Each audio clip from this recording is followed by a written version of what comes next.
Today we're going to talk about leadership in politics and leadership on boards. Monsieur Raymond Loretan, who was Swiss ambassador in New York and Singapore. He was also very active politically and is on numerous boards, both for public institutions and private companies.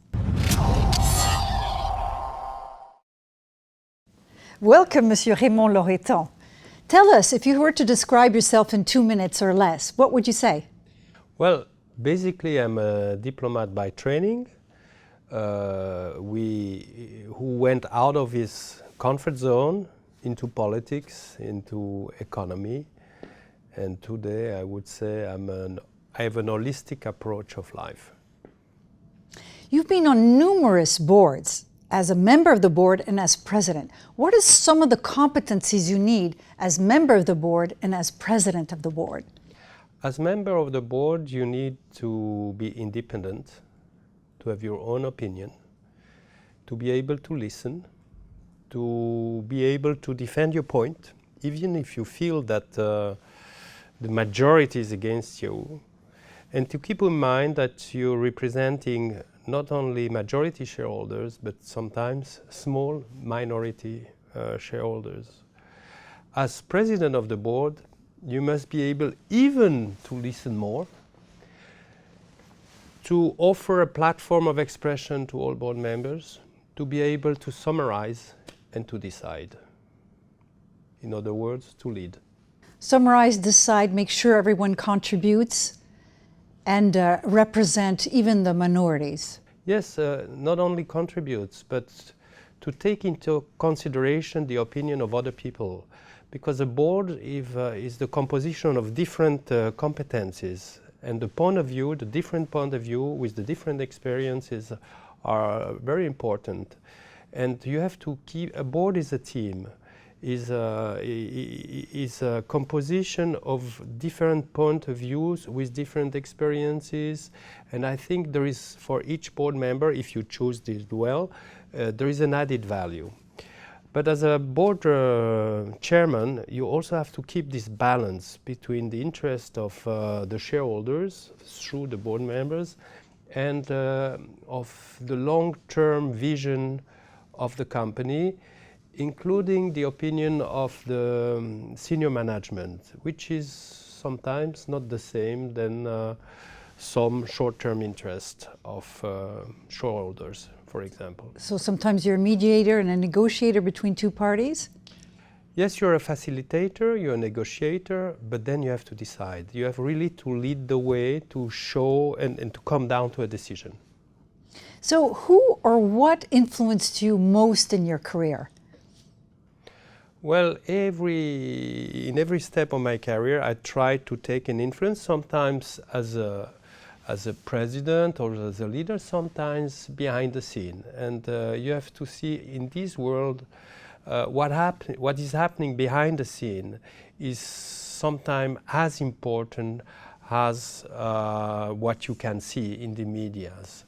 One of the person who had the largest influence on me was the former Secretary of State, Swiss Secretary of State, Edouard Brunner, who told me the most important thing in life is to agree on your arrière-pensée, you say in French, in your second thoughts. Agreement between second thoughts is very important. I see. So be in alignment with what you think inside and outside, is that right? Yes, and with long-term vision and to align the interest, to find common interest. Then when your individual interest is also the common interest, you're on the right way. So this reminds me that you've been a politician as well, an ambassador for the Swiss government in New York and Singapore. How has that international experience influenced you as a leader?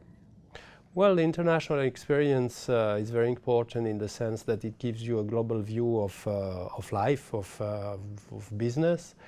First of all, it keeps you aware that in the world there are different approaches to values, that what you think in Europe is not right in other parts of the world, that there is different viewpoints.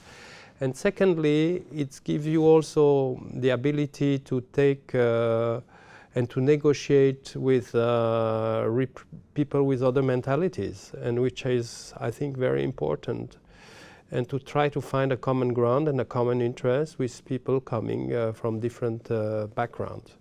And I think as Swiss, we are privileged in this sense that we have different minorities here in the country, and we are used to work on common goals and compromise and respect of minorities.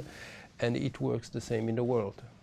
And to have an experience in other culture, like in the Asian culture or in the American culture, is very interesting. So this reminds me too that you were president of the Swiss Broadcasting Corporation, president of the board. Tell us a little bit about how this experience helped you in that situation, where you see the media going in the future. Well, first of all, public broadcasting in Switzerland has a special place because it keeps, or it helps to keep the national cohesion, to keep together a country with 4 different languages, 3 different identities. When you look at Switzerland, you think it's a success story and everything is coming easily, but it's not true. We have to really work on it and to find compromise. And the public broadcasting helps to keep this culture together. But it's also confronted today with the globalization of medias, social medias, the Googles, the Apple, the Amazon of this world.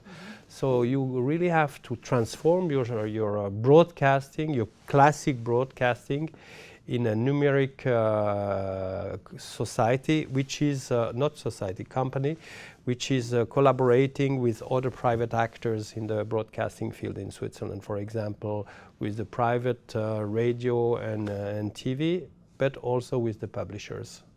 And there is still here in Switzerland a tension between public broadcasting and publisher, because we are competitor now on the net. And here we have to, yes, we have to invent a dialogue which gives you a win-win approach of the public service. So one final question is, you're also a Swiss politician. Tell us a little bit some of the challenges you foresee for Switzerland. Well, you know, Switzerland is a successful story, but a large part of this success is due to what foreigners brought us. We have a very large economy, much larger than the country, and in order to make it operational, we need the foreign sources and foreign resources. And I think the big challenge for Switzerland is to keep open to these foreign resources, and we have the immediate challenge to find a solution in the free movement of persons with the European Union.